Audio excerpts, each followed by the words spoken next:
ગીર સોમનાથમાં આવેલ પ્રાચીન તીર્થ ખાતે સોમવતી અમાસે ભારે માત્રામાં ભાવિકો ઉમટ્યા સાથે પીપળાને પાણી રેડી અને પોતાના પિતૃઓની મોક્ષ ગતિની સૌ લોકોએ પ્રાર્થના કરી। નામ દિલીપભાઈ વ્યાસ, ભાલચંદ્રભાઈ વ્યાસ, પ્રાચી તીર્થગોર દિલીપભાઈ। આજે સોમવતી અમાસનું એવું મહત્ત્વ છે કે અહીંયા પાણી રેડવાથી આપણા કોઈ પણ સાત પેઢીના પિતૃ હોય એના આત્માને શાંતિ મળે છે।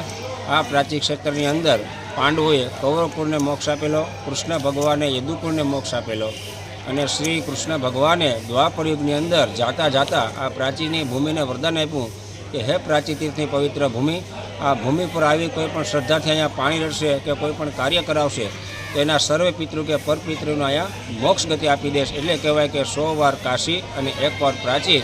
એમાં જે અમાસનો દિવસ છે ને સોમવતી અમાસ છે એટલે વધારે આપણા પિતૃને અહીંયા મોક્ષની પ્રાપ્તિ થાય છે। હું ભવ્ય રાયચડા રાજકોટથી અમે લોકો આજના દિવસે અહીંયા પ્રાચીમાં આવ્યા છીએ।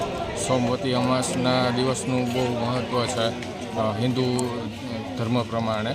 તો અમે પિતૃ તર્પણ કરી પિતૃઓને પાણી રેડી અને ધન્યતા અનુભવીએ છીએ અને ખરેખર આ જગ્યાનું મહત્ત્વ જે અમે સાંભળેલું એ અત્યારે અનુભવેલું પણ છે। તો હું દરેક વ્યક્તિને આગ્રહ કરીશ કે એ લોકો જરૂરથી એકવાર અહીંયા મુલાકાત લે।